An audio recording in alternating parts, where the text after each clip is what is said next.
In this disturbing world that we live in, um, I think there's a need for us all to understand how the fear that is generated is controlling us. There is no question of that being the case. And it concerns me deeply that so many people are living in fear and believing what the fearmongers are perpetrating here. Why they're trying to install that fear. Uh, this is a time when the critical thinkers are vitally important, because they can help others to understand. Oh, that was the hope, that this fear mongering is an attempt to just control us and force their will upon us. If you look deeply into this, if you go down the rabbit holes that are openly available, well, they were until the truth blockers started deleting them off of YouTube, all manner of things. The media perpetrate this, the cabal's will, and they're pushing for vaccines and all sorts of control measures, unnecessary and proven unnecessary if you go down the rabbit hole. Now, I'm not suggesting that the virus doesn't exist. I'm not on that. It's not a matter of a conspiracy theory. That was a term coined by the CIA in order to cover up all the people that saw through the assassination of Kennedy. Now, that's a fact, and it's documented fact. So they use this conspiracy theory term to discredit anybody that sees through their bullshit. And people just don't see that. They don't accept it. Now, a belief system, I'll calm this down a little bit because I'm a bit upset about this control. We can live in fear or we can live in love. Now, there is a huge difference. Love puts out a very positive energy to the world. And fear, I think you can see what that does. It controls our minds, and that's what this is all about, mind control.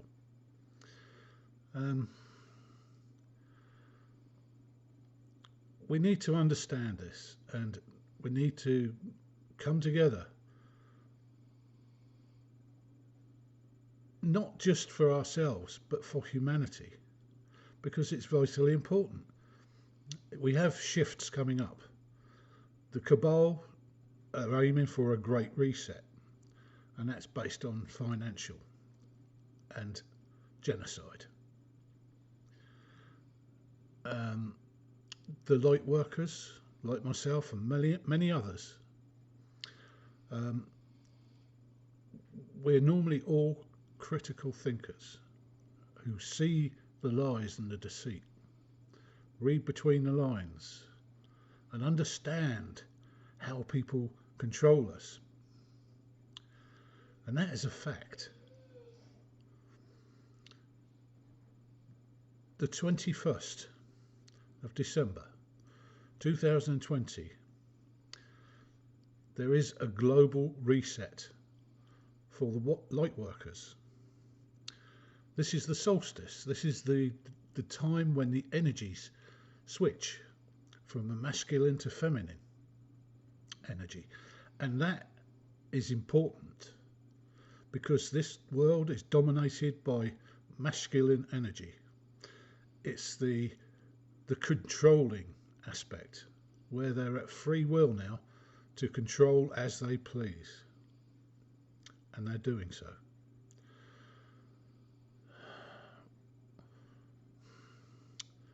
On the 21st, this light workers reset will bring about that switch in the energies.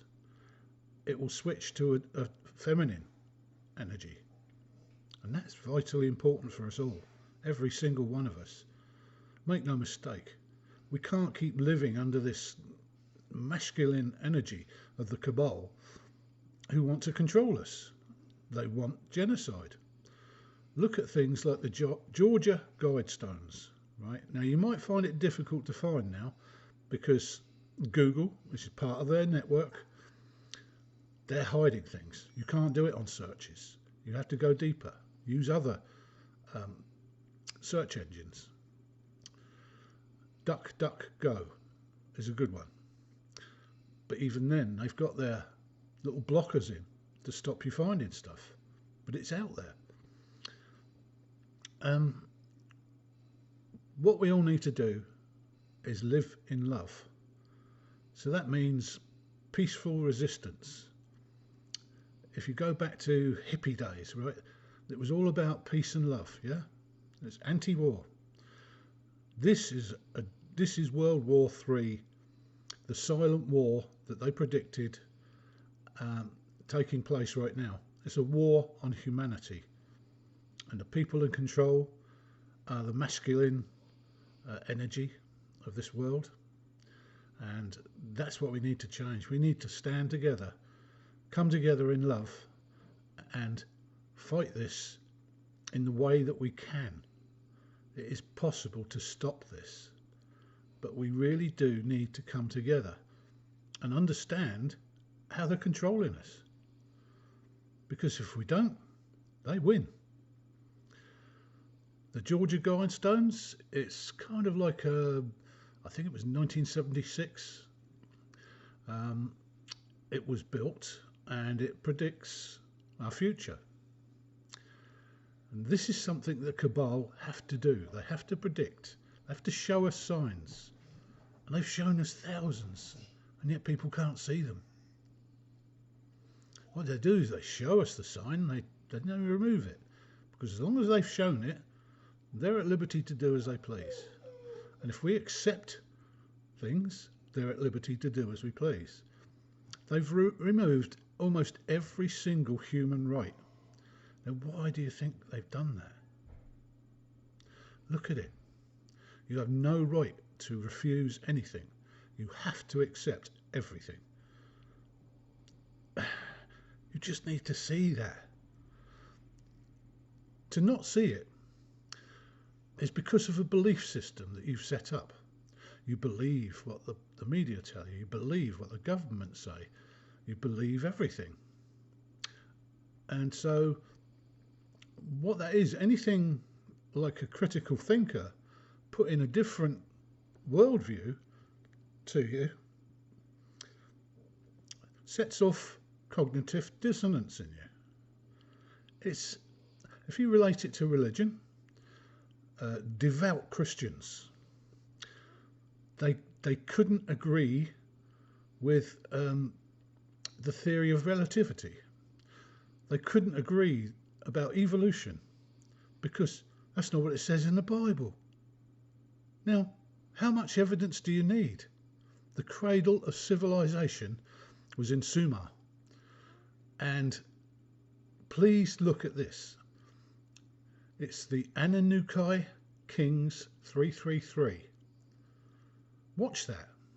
And then see if that kind of makes sense, because it's all written in tablets of stone. Quite literally. It's written on stone from hundreds of thousands of years ago. This was where humanity began, and it tells you exactly how we came to be. The Garden of Eden, spoken about in the Bible, that comes from those tablets of stone. Humanity itself was seeded there. But anyway, you watch the film. Try to understand and think critically about this stuff. It's there in tablets of stone. I don't know whether they will take these things down, but they have been collecting artifacts. They've stolen almost everything. The King's List from Sumar. It's in London Museum. They've taken everything that they can, and they're hiding everything they don't want you to see, and they always have. I urge you to join us on Love is the Key on the 21st of December, and all day we will be holding a vigil for love, and hopefully you will join us because it's vitally important. Short video, but it's spoken from the heart, and I plead with you all to just look at things from a different perspective. I think that's all I can say really, because it's very emotional and personal. Okay, well, I'll see you all later, and love and light to you.